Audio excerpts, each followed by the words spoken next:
Alright everybody, it is finally time to begin our coverage of the final Next Fest of 2025. How many games can we cover? How many before I go insane? Well, let's begin part 1 and get this journey started.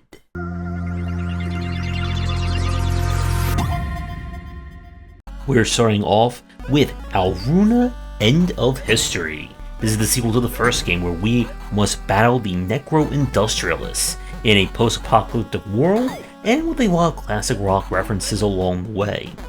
As per the first game, this is a puzzle platformer with a very kind of compact feel to it, where you are given a lot of tech right at the beginning and you're only going to grow from there. Sequence breaking is highly encouraged by the developer. All the basic tech of the first game makes its return, but has been adjusted in very different and subtle ways. You have a slide, but you can now jump out of the slide for this kind of super dash. Your projectile can now bounce you while you're in the air when you aim down, giving you a double, triple, quadruple jump on top of everything else. And you're going to once again explore for upgrades, MacGuffins, and solving the variety of puzzles. The demo itself is pretty solid. It can be a little bit tricky trying to figure out where you're supposed to go, and I did find the slide to be like a touch janky. It's not a slide that you hold down and then hit the button to jump. You have to hit both buttons at the same time, or it's not going to quite work out right. So, if you are a fan of the first game, or you really like puzzle platforming, kind of that evolution of understanding the tech of the game, highly recommend you give this one a try. And if you did miss the first one, that is another very easy recommendation. And now we go to Stabjack. What happens when you combine Blackjack with a touch of Cilantro and some demonic monsters to kill? Well, you get this game. You are fighting demons that are trying to get in the way of your investigation, armed with kind of a demonic knife of your own. You must fight them with, well, the power of getting to 21. The basic rules are that of Blackjack. Each turn, you'll draw cards trying to get as close to 21 without busting.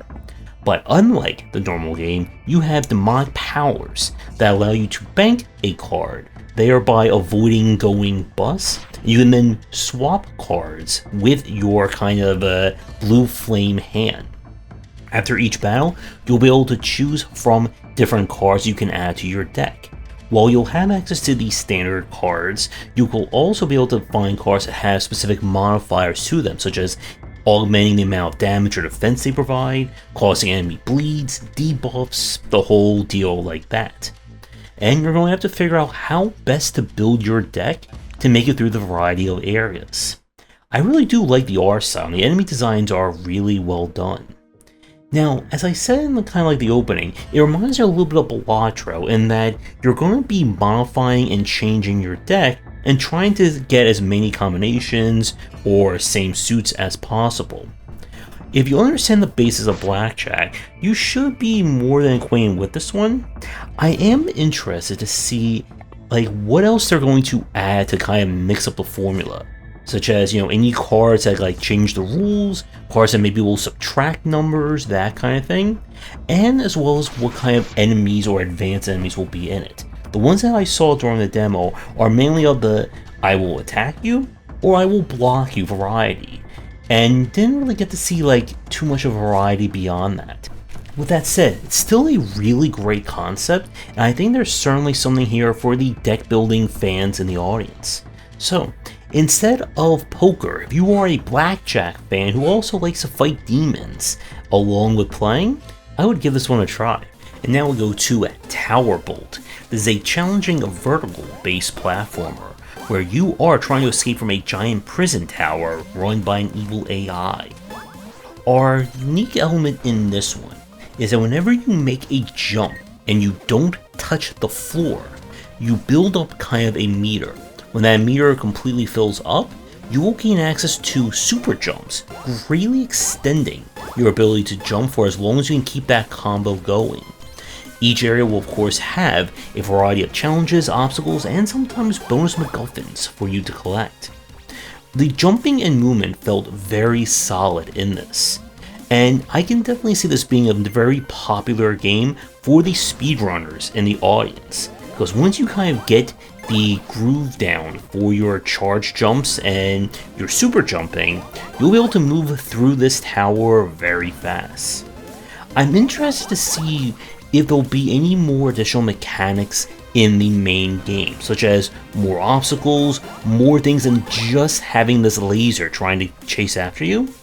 But with that said, this is a really great foundation, and I'm definitely interested in seeing what the game's going to look like when it is released. So if you are a platformer fan looking for a very vertically minded and challenging take, then I would recommend you give this one a try. Now we switch over to Riddlewood Manor. This is a point-and-click adventure/horror game. You have been tasked to investigate a strange manor where everyone who goes in does not make it out alive. And you're going to have to try and do it yourself by collecting lots of items, solving puzzles, and, well, trying not to get killed by any jump scares along the way. Our gameplay here is classic point-and-click, as each chapter will take you to a specific area of the manor where you'll look for items, clues, and of course, puzzles to solve.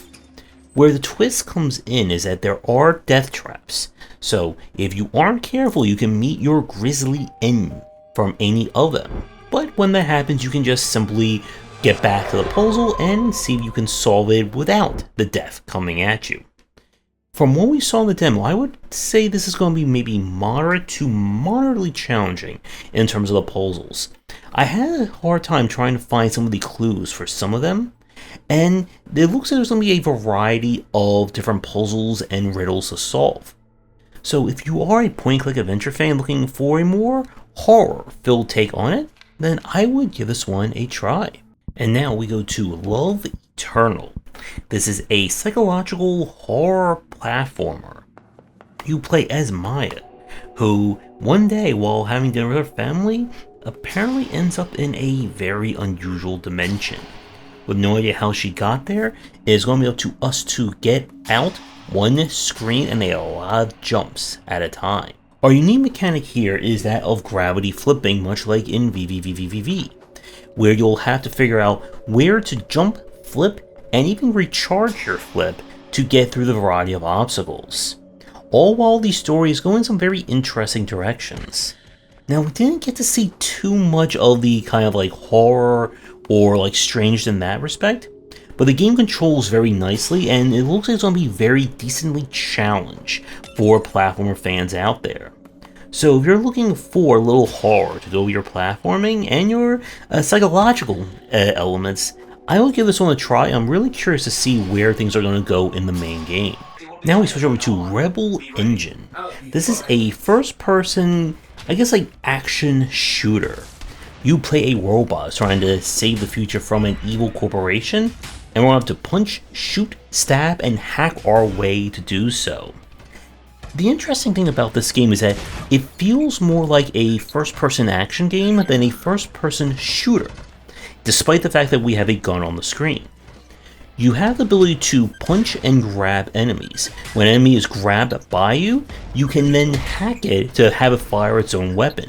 You start with two guns, a gun that propels enemies up, making it easier to hit them, and a high-powered shotgun that you can also use for damage and combos. Much like an action game, you are great on how stylishly you are shooting/punching your way through the variety of arenas. And it did take a little bit to get used to how the game works. Your guns reload when you swap from one to the other, and you also have your health recovery based on doing damage and just being aggressive. I'm really curious to see what else will be in the main game in terms of there will be any additional weapons, additional tech, and just like more evolution. But like our last few games, there's a really great foundation here for action fans. And despite being in first person, it still felt very easy to control and fight.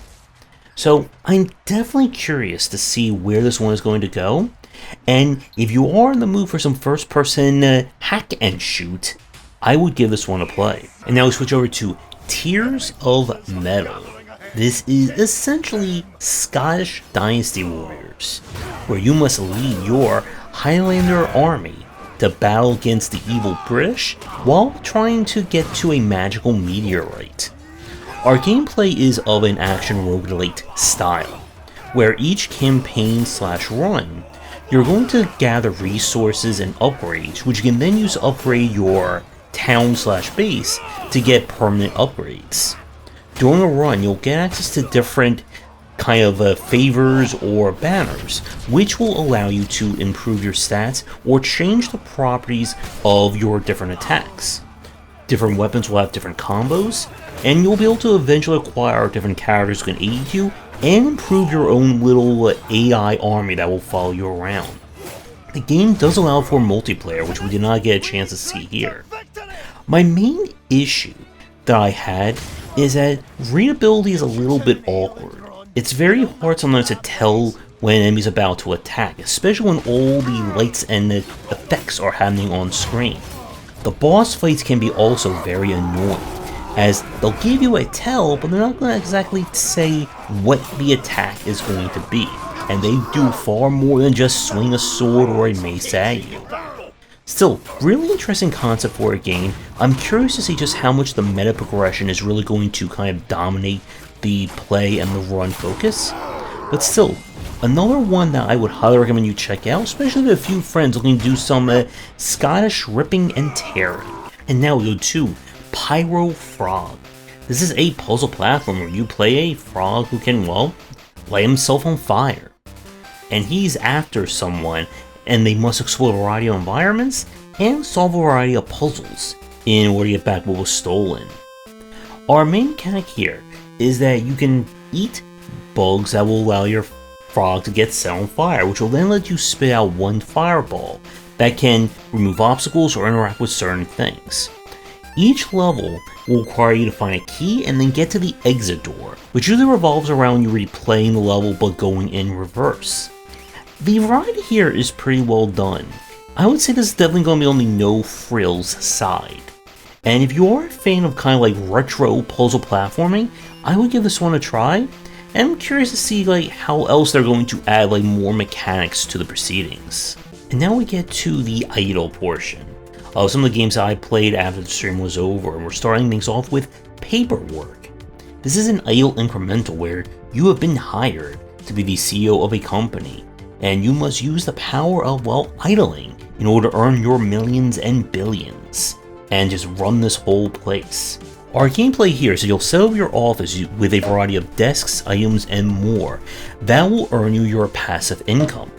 Where the twist comes in is that different desks and items will have synergy bonuses based on whoever is located next to them in specific kind of patterns or formations. This will earn you more money that will get you to your upgrades faster and start earning those big bucks. As the game goes on, you'll get more upgrades, more desks, and unlock more of the building, I'm sure, floors to earn your many millions. I really like the concept of this one, and I'm interested to see how far these synergies and such will go. At the beginning, it's kind of kept very basic in terms of what you're going to need to do to maximize your money, but I could definitely see a lot to happen as more desks and items are introduced. So if you like incrementing and earning millions at a time, definitely recommend you give this one a play. Now we go to Tingus Goose. This is based on kind of a popular creator that I've been seeing on social media, and this is the premium version of a mobile idle game. This is all about geese doing, well, not so geese things. The game that feels equal parts awe and ooh with some of the visuals that you're going to find. But it is your job to grow goose trees that spawn the fleshy goose blossoms and also spit out babies, and it just gets stranger and stranger from there. Your task is to grow your goose head to reach your mate by feeding it water. The babies that spits out will earn you money, and you'll use the different blossoms to bounce or manipulate those babies in order to synergize and gain more bonuses, which does not sound awkward out of context at all. As the game goes on, you'll unlock additional bonuses, additional geese, and other features.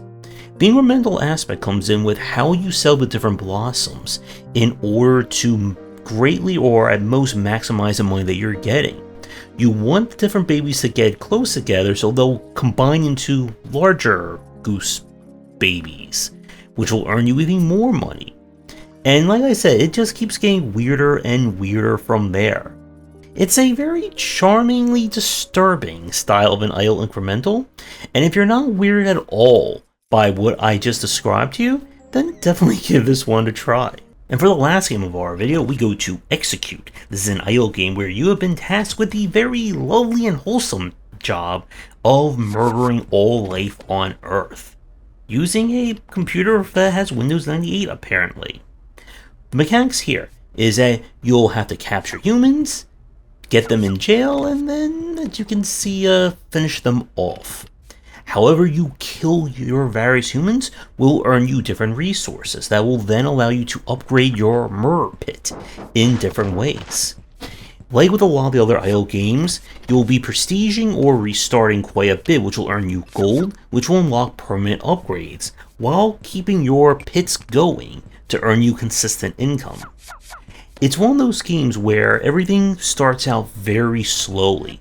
Because each one of your features is on its own screen, there's a lot of flipping between them in order to get different things going until you at least unlock the ability to automate and unlock the resources needed to do so. It's another very charmingly disturbing idea, and I'm curious to see how far it will really go in the main game, especially with all the other ways of murdering and implementing that, which I'm sure will not get this video flagged at all in the proceedings. So if you like your idling with, well, a little bit of disturbing behavior, I would give this one a try. And with that, night number 1 comes to an end, but we have many more parts to go. Let me know who some of your favorites are down in the comments, and let me tell your game. Definitely get in touch. And with that, come back tonight for more streaming, and we'll have more parts of our final look at Next Fest 2025 coming up very soon. Thanks for watching, and a special thank you to our Patreon supporters. If you enjoyed the video, do the YouTubing stuff, be sure to visit our Discord and Patreon, and you're interested in more in my thoughts on design, check out my game design books.